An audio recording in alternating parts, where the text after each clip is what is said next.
जय भीम।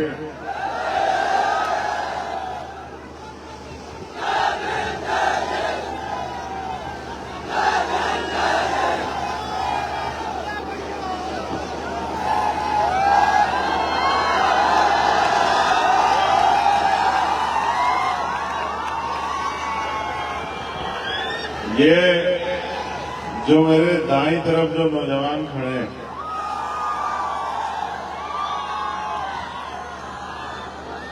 अब तो हमने आपको देख लिया, अब तो बैठ जाओ।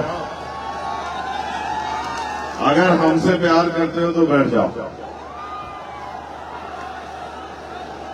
हमारे कहने के बाद भी पुलिस की किसी और की जरूरत पड़े तो फिर बेकार।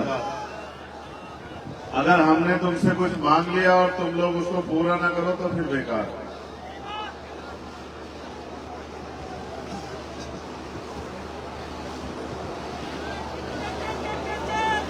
बैठ जाओ। तुम्हारा नाम नहीं लिया गया? ये बाईं तरफ वालों को भी देख लिया मैंने। अब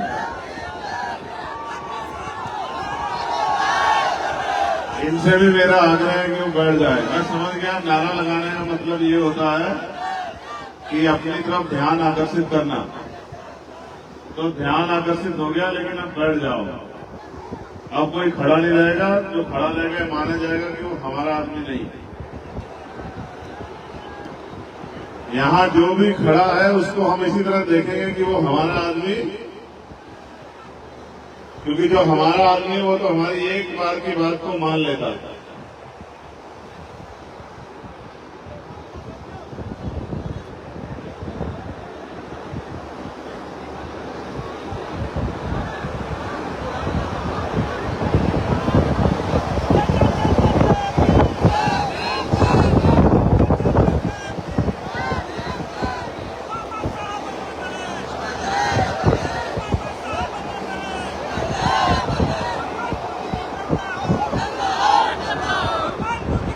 मैं धन्यवाद दूंगा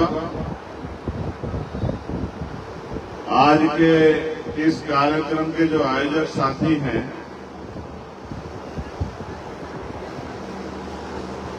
जिनकी जिम्मेदारी यहां इस कार्यक्रम को कराने के लिए लगाई गई थी। भाई राहुल भारती जी, मनोज चौधरी जी, हमारे जिलाध्यक्ष देवेश कुमार जी, इस्लाम राणा जी, पंकज मौर्य जी, वसीर खान जी, अनिल कुमार जी, अजय आजाद जी, राम नेवल घोष जी, केशव राम जी, मिल्कीपुर विधानसभा के अध्यक्ष विष्णु प्रताप जी, गुलशन भारती जी, असलम भाई, ओम प्रकाश, भाई मुकेश गौतम जी, दूधनाथ यादव जी, अमित गुर्जर जी, राजकृष्ण मिथुन जी, हमारे जोन के प्रभारी अवनीश निगम जी, आबिद जी, अरबाबुल हक जी, ब्रजेश यादव जी, हमारे भीम आर्मी से मनीष आजाद जी, सुरजीत कुमार जी, रुपेश राव जी, आलोक बोध जी, करण आजाद जी, संदीप भारती जी, जयनाथ जी, सतीश राज जी, रमेश कुमार जी, विनोद राजवंशी जी, रघुनाथ जी, मोहित आजाद जी। और ये हमारी एक और लिस्ट मेरे पास है ब्लॉक कमेटी की। राम मूरत जी, सिद्धू जी, भोला भारती जी, सत्यम जी, जितेंद्र जी, रमेश जी, डॉक्टर आकाश जी, हरिराम जी, सुभाष जी, धनी आजाद जी, सुरेश आजाद जी, रामचंद्र जी, विशाल अम्बेडकर जी, नीरज कुमार जी, संजय रावत जी। मैं आप सबका बहुत बहुत धन्यवाद करता हूं। मेरे साथ चल के आए पार्टी के प्रदेश अध्यक्ष सुनील कुमार चित्तौड़ जी और महासचिव डॉक्टर आकिब साहब का भी मैं धन्यवाद करता हूं। और सबसे ज्यादा धन्यवाद करता हूं यहाँ उपस्थित इस मिल्कीपुर विधानसभा अयोध्या क्षेत्र की महान जनता का, जो माएं बहनें हमारी बैठी है यहाँ, इनका धन्यवाद। हमारे नौजवान साथियों का धन्यवाद और जिम्मेदार साथी हैं उनका भी धन्यवाद। अब मुझे नहीं पता कि ये टेंट कैसे अधूरा है, हवा में उड़ गया या नहीं लगा, तो मुझे जानकारी नहीं है। इसकी जानकारी आपको ज्यादा हो सकती है, लेकिन मैं कोशिश करूंगा कि कम समय में अपनी बात खत्म कर दूं, जो आपको ज्यादा परेशान सामना न करना पड़े। और मेरा ऐसा भी विश्वास है कि जिस उद्देश्य के लिए मैं यहाँ आया हूँ, आप मेरे उस उद्देश्य को भी समझेंगे। अपनी बात को शुरू करने से पहले मैं नमन करूंगा बाबू मित्र सेन यादव जी को, जिन्होंने अयोध्या में बहुजन मूवमेंट को घर घर तक पहुंचाने का काम किया। सम्मानित साथियों, आज इस अवसर पे बहुजन समाज में जन्मे सभी संतों, गुरुओं और महान पुरुषों को भी मैं नमन करता हूं। ये ब्लैक कलर की गाड़ी किसी की खड़ी हुई है, स्कॉर्पियो, कोई साथी देख के इसकी लाइट बंद करवा दे। लाइट है, रिफ्लेक्शन है, मुझे नहीं पता। हाँ, लाइट भी बंद होगी, ठीक है, बैठ जाओ। कोई महान पुरुष उसमें शायद होगा जिसने लाइट जला रखी है। महान पुरुष ऐसे थोड़ा ही पहचान आते हैं, अपने कर्मों से पहचान आते हैं। बाकी तो सब लोग एक जैसे ही रखते हैं। बैठ जाओ, अगर तुम खड़े होंगे तो छोड़ देंगे माइक, आज अभी यही गए। अगर तुम में से एक भी खड़ा हुआ तो याद रखना, बात बीच में छोड़ देंगे। बैठ जाओ। और तुम लोग भी मत खड़े हो जाते, वॉलेंटियर साथी पीछे आ जाओ, वहां चढ़ दो तुम लोग, तुम्हें देख के खड़े हो रहे वो लोग।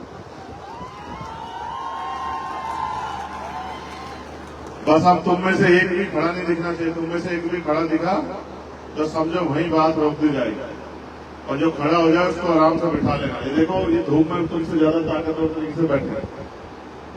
तो बहुजन समाज में जन्मे सभी संतों, गुरुओं और महान पुरुषों को नमन करते हुए मैं आज यहाँ मिल्कीपुर में अयोध्या जिले में आपके बीच आपसे और यहाँ उपस्थित हर एक व्यक्ति से, और यहाँ से जाने के बाद जब आप गांव देहात में लौटोगे तो मेरे संदेश को आप लोग लेके जाना, इसके लिए हमने सभा बुलाई। मैं यहाँ आपको कुछ देने के लिए नहीं आया, मैं यहाँ आपसे कुछ मांगने के लिए आया। और मांगने के लिए इसलिए आया हूँ क्योंकि ये लोकतांत्रिक देश है और जनता के हाथ में सबसे बड़ी ताकत है। आप ऐसे करके देखोगे तो आपको अपने हाथ खाली दिखाई देंगे, लेकिन जब 5 साल में एक बार समय आता है कि आपकी उंगलियों में जो ताकत है उसका आप प्रयोग करो। अगर आपने वो प्रयोग मेरे कहीं से कर लिया तो मैं लिख कर देता हूं कि आपके हाथ खाली नहीं रहेंगे कभी भी। आपके हाथ में अधिकार होंगे, सम्मान का जीवन होगा, और कोई किसी तरह की मुसीबत आपके आसपास नहीं आ पाएगी। क्योंकि लंबे समय से हम लोग व्यवस्था का दरवाजा खटखटा रहे हैं। कभी किसी पार्टी से, कभी किसी नेता से उम्मीद करते हैं कि वो हमारी आवाज को उठाएगा, कभी किसी व्यक्ति से, कभी किसी विचार से उम्मीद करते हैं कि इनके जरिए हमारा भला होगा, लेकिन ये सच नहीं है। अगर आप चाहते हैं आपका भला हो तो भला तभी संभव है जब आप डॉक्टर बाबा साहब अम्बेडकर के संविधान को इस देश में लागू कराओ। जब इस देश में डॉक्टर बाबा साहब अम्बेडकर का लिखित संविधान लागू होगा और देश संविधान के हिसाब से चलेगा, तभी जाके आपकी जिंदगी में बदलाव आएगा। और संविधान को लागू वही करा सकते हैं, संविधान को जिम्मेदारी से वही चला सकते हैं जो सत्ता में होते हैं। लोकतंत्र में वोट के आधार पर सत्ता तय होती है। इतनी भारी संख्या में नौजवान यहाँ आए हैं और वहाँ ऊपर कोने कोने तक बैठे हैं। इधर भी बहुत दूर दूर तक पूरे ग्राउंड में फैले हुए हैं, वहाँ सामने तो किसी छत पर चढ़ के बैठे हुए हैं। लेकिन आप मुझे बताओ, क्या आज देश में गरीब को सम्मान की जिंदगी मिल रही है क्या? बताओ, मिल रही है क्या? और अगर मिल नहीं रही है तो ये तमाम सरकारें और तमाम नेता और ये किस काम के हैं? जनता के। आप महसूस करके देखो, महसूस करके देखो। जो बुनियादी जरूरत है हमारी एजुकेशन, शिक्षा, अभी शिक्षा का बजट जारी हुआ तो शिक्षा का बजट सरकार ने कम कर दिया। क्यों कम कर दिया? कि हमारे देश में बहुत अच्छी शिक्षा मिल रही है, बजट कम कर दिया। बजट इसलिए कम कर दिया क्योंकि सरकार को लगता है कि बजट बढ़ेगा तो ग्रामीण क्षेत्रों तक भी अच्छे स्कूल कॉलेज खुलेंगे, जो आवश्यकता है टीचरों की पूरी होंगी। तो इससे होगा क्या? कि गरीब का बच्चा भी पढ़ेगा और पढ़ लिख के डॉक्टर, इंजीनियर, वकील, जज बन के इस देश में अपने और अपने परिवार के लिए स्वाभिमान सम्मान की जिंदगी प्राप्त करेगा, रोटी रोजगार की व्यवस्था करेगा। और सरकार नहीं चाहती कि गरीब लोग जो है रोटी रोजगार प्राप्त करें या सम्मान का जीवन जिए। इसलिए जो हमारा सबसे बुनियादी हथियार है, आप याद करके देखो, बाबा साहब अम्बेडकर ने क्या कहा। उन्होंने कहा शिक्षा शेरनी का वो दूध है जो भी पिएगा वो दहाड़ेगा। लेकिन आप महसूस करो, ये बात अभी मैंने 2 दिन पहले पार्लियामेंट में कही थी कि बाबा साहब ने कहा था कि शिक्षा शेरनी का वो दूध है जो पिएगा वो दहाड़ेगा। अगर मैं आज पार्लियामेंट में खड़ा हूं तो इस शिक्षा की वजह से खड़ा हूं, या फिर जो जनता ने मुझे वोट देके भेजा इस वजह से खड़ा हूं। आप ये बताओ, क्या कोई गरीब का बेटा डॉक्टर, इंजीनियर बन सकता है इस देश में? अगर सरकारी कॉलेज में नंबर नहीं आया तो करोड़ों रुपए की डोनेशन लगती है। हर माँ बाप चाहते हैं उनका बेटा डॉक्टर, इंजीनियर बने, तो बनेगा कहाँ से जब सरकारी स्कूल तो गवर्नमेंट बंद कर रही है और प्राइवेट स्कूल बड़े बड़े खुल गए हैं। और प्राइवेट स्कूलों में शिक्षा इतनी महंगी है कि लाखों लाखों रुपए का खर्चा कोई गरीब परिवार वहन नहीं कर सकता है। जिस देश में 80 करोड़ लोग सस्ता राशन, 5 किलो राशन लेके अपना जीवन यापन कर रहे हो, यानी कि रोटी रोटी पे जी रहे हो, आप महसूस करो क्या वो अच्छी पढ़ाई अपने बच्चों की करा सकते हैं? बताओ, करा सकते हैं? सोचो, महसूस करो, इस देश में लाखों लोग अच्छा इलाज न मिलने के कारण मर जाते हैं। और ये अच्छा इलाज क्यों नहीं मिलता? सरकार को तो हम बराबर का टैक्स देते हैं, फिर अच्छा इलाज क्यों नहीं मिलता? अच्छा इलाज इसलिए नहीं मिलता कि अच्छा इलाज आज के समय में चाहिए तो प्राइवेट हॉस्पिटल में जाना पड़ेगा। और प्राइवेट हॉस्पिटल में कौन जा सकता है? जिसकी जेब में पैसा है। और पैसा किसकी जेब में है? देश के 80 करोड़ लोग तो 5 किलो राशन पे जिंदगी जी रहे हैं। देश के 80 करोड़ लोग से ज्यादा लोग तो साल महीने में 10,000 रुपए भी नहीं कमाते हैं। उनकी न्यूनतम वेतन तो साल भर का 1 लाख रुपए भी नहीं है। तो आप मुझे बताओ कि वो लोग अच्छा इलाज करा सकते हैं क्या? अभी प्राइवेट हॉस्पिटल में जाओगे तो डॉक्टर कितने पैसे का पर्चा बनाता है? कितने पैसे का? कहीं 200 रुपए का, कहीं 400 रुपए, कहीं 500 रुपए का। और कहता है अगर रात को दिखाना है इमरजेंसी में तो 2,000 रुपए लगेगा फीस। कहता है नहीं कहता?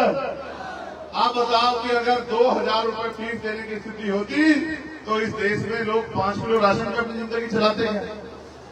तो कितने ही लोग सड़क पे मर जाएं, एक्सीडेंट होकर मर जाएं, अस्पताल में मर जाएं। अस्पताल में दवाइयां नहीं है, डॉक्टर नहीं है, कोई टेस्ट अस्पताल में नहीं होता। और तो और हमारे नेता लोग भी बैठे हैं। आप महसूस करके देखो, जिस डॉक्टर के पास जाओगे वो कहेगा टेस्ट हमारी लैब से होगा। कहता है नहीं कहता है? मैं किसी दूसरे की रिपोर्ट को नहीं मानूंगा, मैं अपने आप टेस्ट कराऊंगा। यानी कि एक और चोरी, एक और डकैती। भाई ये बताओ गरीब लोग जाएंगे कहाँ? और सरकारें बजट कम कर रही है हेल्थ का, सरकारें एजुकेशन का बजट कम कर रही है। तो मेरी समझ में ये आता है कि ऐसे रास्ता निकलने वाला नहीं है। आप लंबे समय से लोगों पे भरोसा कर रहे हो और ये लोग आपकी वोट को लेके अपने आप पैसे वाले बन के बड़े बड़े कोठी बंगलों में चले जाते हैं, बड़े बड़ी गाड़ियों में घूमते हैं, तमाम तरह की सुख सुविधा प्राप्त करते हैं। और इस गरीब समाज जिससे उठकर जाते हैं उस समाज की तरफ पलट के नहीं देखते। तो आपकी मेरी जिम्मेदारी होती है कि ऐसे लोगों को कुर्सी से हटा के और आपके काम करने वाले लोगों को मौका दिया जाए। आज मैं जब ये देख रहा हूँ नौजवानों को, तो मुझसे मीडिया के लोग कहा करते थे 1 साल पहले, और क्या कहते थे कि चंद्रशेखर आजाद साहब आपके साथ तो सब नौजवान लोग लगे हुए हैं, ये नौजवान लोग क्या कर लेंगे? तो मैं इनसे कहता था कि संघर्षों के साए में घनघोर जवानी पलती है और जिस ओर जवानी चलती है उस ओर जमाना चलता है।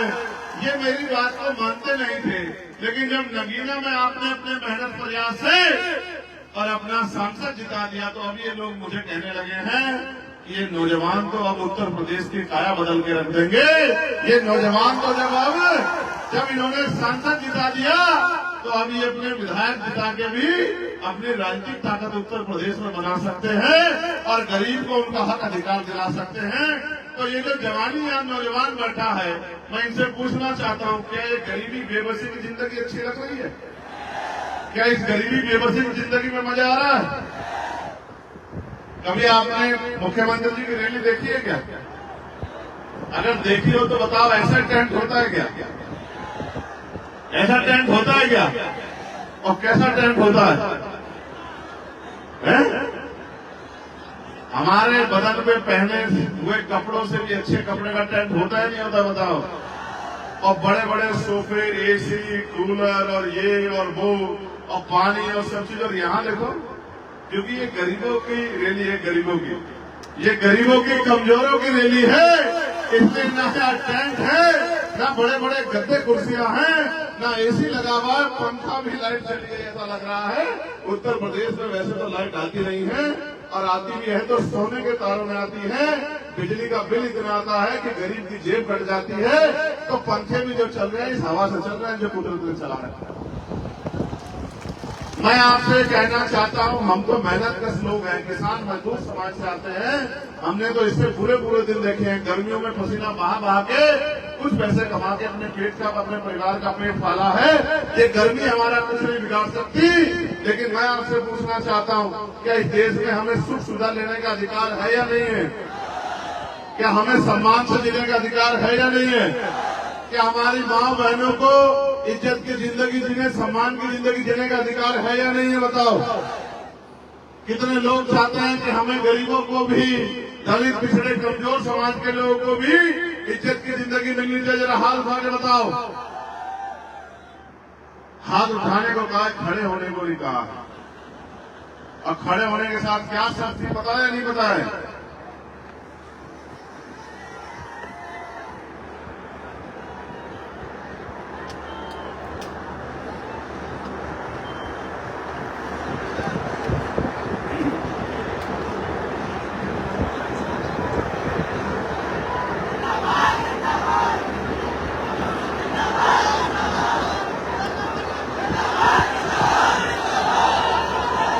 चाहे अपनी बात को रखे, बताओ। तो तुम्हें लगता है कि हम तुमसे झूठ बोलते हैं? जब हमने तुमसे कह दिया कि तुम अगर खड़े हो जाओगे तो हम बोलेंगे नहीं, तो फिर तुम लोग क्यों खड़े हुए? बताओ, क्यों खड़े हुए फिर तुम लोग? हम बैठ के थोड़ा बात रख रहे, हम भी तो आपकी तरह खड़े ही थे। लेकिन जब आप पे बैठने का अवसर है तो क्यों नहीं बैठ रहे? अब की बार अगर तुम लोगों ने मिस्टेक की तो फिर हमें हमारी बात का पालन करना पड़ेगा। तुम देख लेना क्या। तो मैं आपसे कह रहा था कि गरीबों को भी इज्जत की जिंदगी जीने का अधिकार मिलना चाहिए, मगर मिलेगा कैसे? मांगने से। या क्या मिलता है? क्या मिलता है मांगने से?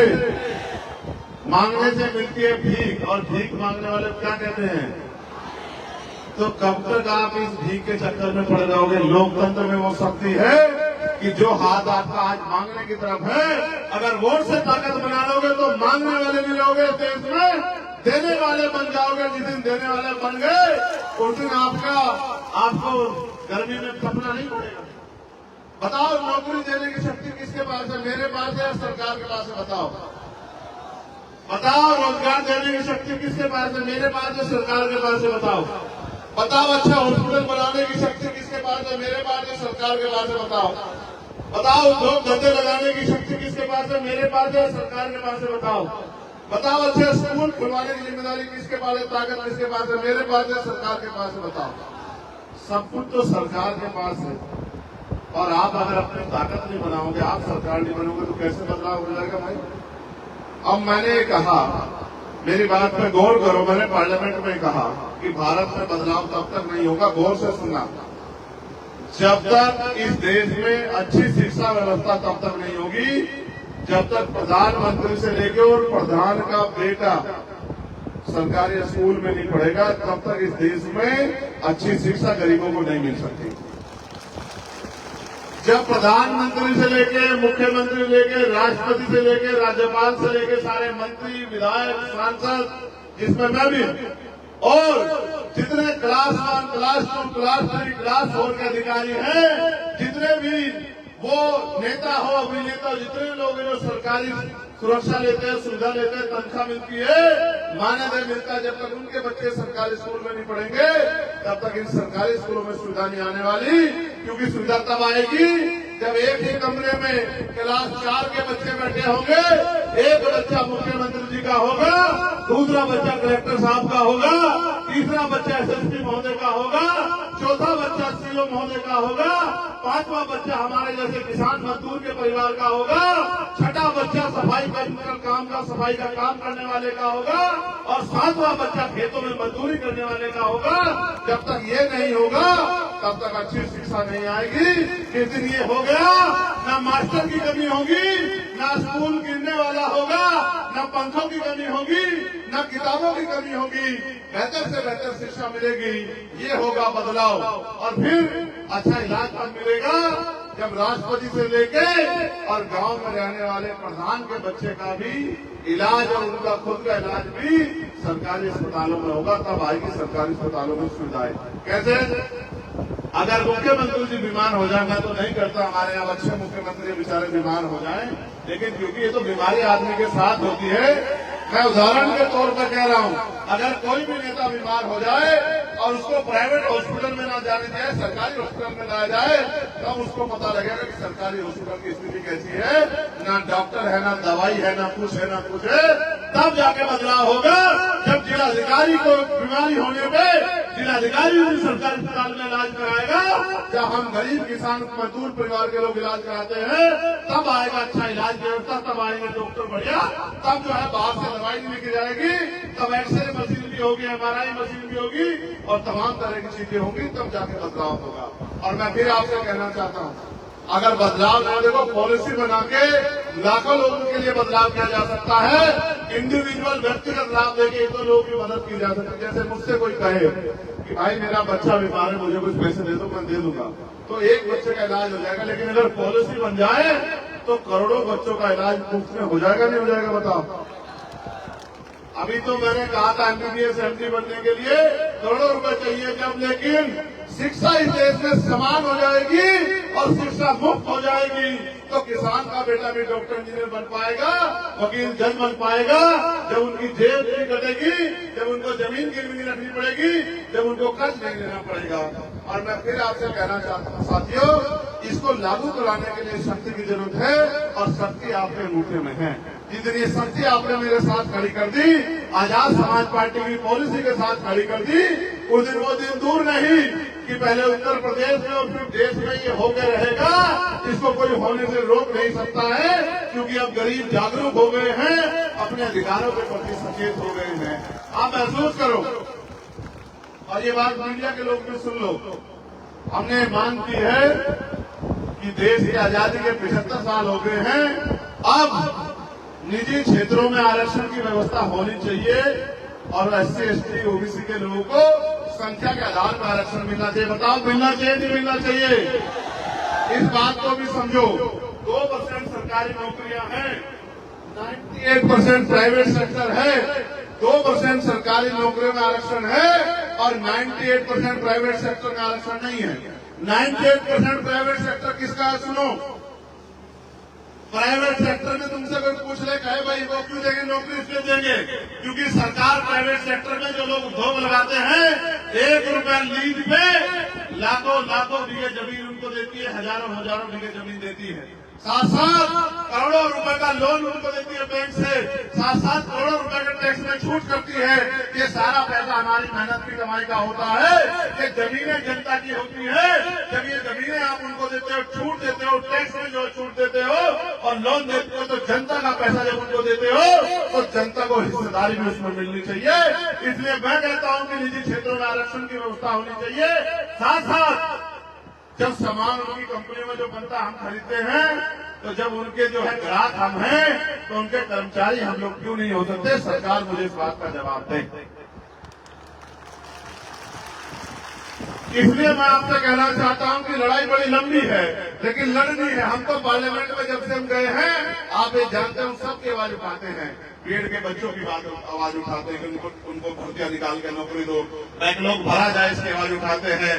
और पीटीसी के बच्चों की आवाज उठाते हैं, साथ होमगार्डों की आवाज उठाते हैं, PRD के जवानों का माने जो बड़े उनकी आवाज उठाते हैं। महिला जितनी है हमारी बहनें, आशा हो, आंगनबाड़ी हो, भोजन माता हो, ग्राम सेवक हो, तमाम लोगों की आवाज हम लोग उठाते हैं। बेरोजगार नौजवानों को 5,000 रुपए भत्ता मिले, इसकी आवाज भी हम लोगों ने उठाई। साथ साथ हमने ये भी आवाज उठाई कि महिलाओं को जो पेंशन मिलती है 500 रुपए, वो बढ़ के 5,000 रुपए होनी चाहिए। और भी हमने आवाज उठाई कि गैस के सिलेंडर का दाम 500 रुपए होना चाहिए, इससे ज्यादा नहीं होना चाहिए। बिजली के दाम कम होने चाहिए, बिजली के दाम जो सोने की बिजली के दाम हो गए वो कम होने चाहिए। हम तो लगातार आवाज उठा रहे हैं। और तो और हम अपने पुलिस के भाइयों की भी आवाज उठाते हैं। हमने ये भी कहा कि इनकी ड्यूटी भी 8 घंटे की होनी चाहिए, इनको भी सप्ताह में 1 दिन छुट्टी मिलनी चाहिए।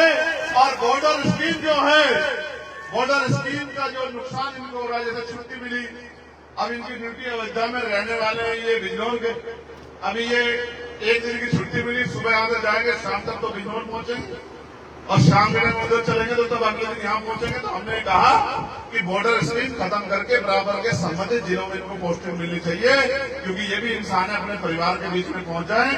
इनके दिन को भी जो है अपने परिवार से मिलने की आजादी होनी चाहिए। ये मांग भी हमने उठाई, लेकिन जैसे हमने मांग उठाई तो भाजपा के लोग सब लोग चिल्लाने लगे, भाई ये राज्य का विषय राज्य का विषय है। तो हमने कहा भाई राज्य का विषय भले ही हो, हम तो मॉडर्नाइजेशन की बात कर रहे हैं। हम तो कह रहे हैं कि मॉडर्नाइजेशन पुलिस में होना चाहिए। अब पुलिस में सुधार की जरूरत है, रिफॉर्म की जरूरत है। रिफॉर्म को सेंटर ही करेगी या नहीं करेगी बताओ? रिफॉर्म का काम स्टेट का नहीं है, रिफॉर्म का काम सेंटर का है। सेंटर कानून बनाएंगे, हर स्टेट अपने पुलिस कर्मियों की सुविधा ले। बताओ कैसे नहीं बदलाव होगा? तो हम तो वकील लोग हैं, उनको समझते हैं कैसे क्या करना है। लेकिन मैं आपसे पूछना चाहता हूँ, आप नहीं चाहते कि अब ये परिस्थिति बदलनी चाहिए? जोर से बताओ, चाहते भी चाहते हो? तो भैया चाहने से तभी होगा जब चाहने के साथ आप उस पर काम करना भी शुरू कर दोगे। आपने यहाँ तमाम लोगों को अवसर दिया, तमाम लोगों को आगे बढ़ाया, और जो लोग आगे बढ़े उन्होंने अपने और अपने परिवार को आगे बढ़ाया, लेकिन ये गरीब समाज वहीं का वहीं रह गया। मैं यहाँ के लोगों से कहना चाहता हूँ, देखो नगीना के लोगों ने मेरी बात मानी, तो बताओ नगीना के लोगों को फायदा हुआ नहीं हुआ? और वोट में क्या ताकत है समझते हो? वोट में ताकत है। कल तक हम जहाँ सरकारी दफ्तरों में फिरते थे कि हमारे यहाँ सड़क बनवा दो, हमारे यहाँ बिजली घर बनवा दो, हमारे यहाँ स्कूल बनवा दो, हमारे यहाँ जो है ये गड्ढे भर गए हैं इनको गड्ढों को बनवा दो, ठीक करवा दो, हमारे यहाँ जो है नल लगवा दो। आज आपकी ताकत से, आपके संघर्ष से आज हम पे वो निधि है कि हमारे एक कलम के साइन होने से कई कई किलोमीटर की सड़क बन जाएगी और तमाम अधिकारी कर्मचारी हमारी बात को बेचारे जिम्मेदार कर सकते हैं। अगर ऐसी ताकत आप अपने क्षेत्रों में बना लोगे तो बताओ परिवर्तन होगा नहीं होगा? बताओ। तो अब मैं आपसे जो कहना चाहता हूं उसको गौर से सुन लो। अगर परिवर्तन करना चाहते हो तो परिवर्तन के लिए तैयार हो जाओ। बताओ कितने लोग तैयार हैं? ऐसे हाथ खड़ा करके बताओ। ऐसे हाथ खड़ा करने के साथ मुट्ठी भी बंद करने, जरा इशारे भी समझो। एक हाथ जिसकी मुट्ठी बंद है उसको ये मान लिया जाए कि वो लोग अपनी लड़ाई लड़ने के लिए तैयार है, पीली शर्ट वाले भाई को छोड़ के बस। अच्छा, वकील आदमी हूं, मेरी नजर चारों तरफ रहती है। चलो हाथ नीचे करो। तो अब जो मैं आपसे कह रहा हूं बताओ उसको पूरा कर दोगे नहीं कर दोगे? तो आज से आपको ये करना है कि आपको आज के बाद आप हजारों की संख्या में यहाँ हो, तो जितने भी रिश्तेदार आपके मिल्कीपुर में रहते हैं, अब कल से आपको उनको फोन करना शुरू करना है और उनको फोन करके कहना है कि इस बार हमें इधर उधर नहीं देखना, इस बार हमें आजाद समाज पार्टी के प्रत्याशी को वोट देकर ताकत देनी। बताओ कर दोगे नहीं कर दोगे? और जितने नौजवान यहाँ हैं, और नौजवान में तो इतनी शक्ति है, और नौजवान तो देश की सेवा बॉर्डर पर करता है। मैं नौजवानों से कहना चाहता हूँ, बताओ एक दिन में 2 लोगों को तैयार कर दोगे नहीं कर दोगे? तो आज आप यहाँ हजारों की संख्या में हो, एक दिन में 2 लोगों को तैयार करोगे, मेहनत मजदूरी करके घर चलाने के लिए, रूखी सूखी रोटी खाने के लिए, जो सदियों से चला रहा है, कई कई घंटे काम करते हो, इज्जत की जिंदगी के लिए 1 घंटा लेकर रोज काम करोगे और रोज 2 लोगों को भी तैयार कर दोगे, तो 1 महीने में कम से कम 1 लाख लोग तैयार हो जाएंगे। और जब 1 लाख लोग तैयार होंगे और जिस दिन वोट डलेंगे और आपने आजाद समाज पार्टी का बटन दबा दिया, तो बताओ मैम असेंबली का जो एमएलए है, जो हमारा मेंबर ऑफ लेजिस्लेटिव असेंबली है, कौन किसकी पार्टी का जीतेगा? बताओ किसकी पार्टी का जीतेगा? बताओ। और जब आजाद समाज पार्टी का मेंबर ऑफ लेजिस्लेटिव असेंबली जीतेगा तो आप ये बताओ कि आपके हिस्से में इज्जत सम्मान आएगा नहीं आएगा? बताओ आपकी बात को कहने वाला लखनऊ में कोई होगा नहीं होगा? जिस तरह से दिल्ली के बाद दिल्ली वालों से आपका अकेला चंद्रशेखर लड़ रहा है, तो यहां से मिल्कीपुर से भी एक दूसरा चंद्रशेखर जाके मुख्यमंत्री जी के सामने अपने लोगों के अधिकारों के लिए आपसे आंख मिला के आवाज खड़े करेगा नहीं करेगा? बताओ चाहते हो नहीं चाहते हो ये? तो अब तुम लोग चुप रहना, सिर्फ महिलाओं से बात होगी। आप ये बताओ, हमारा निशान आपको पता है नहीं पता अभी तक? क्या है निशान? जोर से बताओ, आवाज क्यों आ रही है? अभी नहीं आई मुझे बात। चुप रहो, इसको बोलने दो बस। नहीं, मुझे नहीं सुनाई दे रहा। जोर से बोल के बताओ। मुझे तो पता नहीं, कुछ फलफा सुनाई दे रहा। बताओ क्या कह रहे हो? बताओ। जोर से नहीं बोलोगे तो मालूम है नहीं, मुझे सब सुनाई दे रहा है, लेकिन जब तक जोर से ये माइक में क्या होगा? हाँ बोलो, दो माइक दो।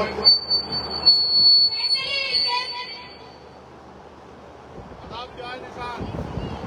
बताओ निशान क्या है? बताओ हमारा निशान क्या है? बताओ। पीछे वालों को तो पूछो, किसी को पता है?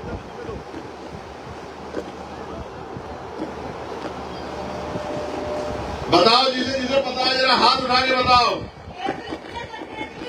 केतली पक्का? अरे ठीक है, माइक बंद करो। ये कभी चंद्रशेखर को ढूंढो, वहां चंद्रशेखर नहीं मिलेगा, वहां केतली मिलेगी। केतली के आगे का बटन दबाना पड़ेगा, तभी जाके ताकत बनेगी हमारी। समझ रहे हो? अब तुम लोग बताओ क्या है निशान हमारा? और ये बताओ, केतली हमारा निशान है, आपका निशान है? हमारा निशान है, आपका निशान है, हम सबका निशान है। अब बताओ, ये केतली परिवर्तन का निशान है या नहीं है? अब बताओ, केतली को ताकत दोगे तो कौन ताकतवर होगा? आप दोनों हाथ उठाओ जो लोग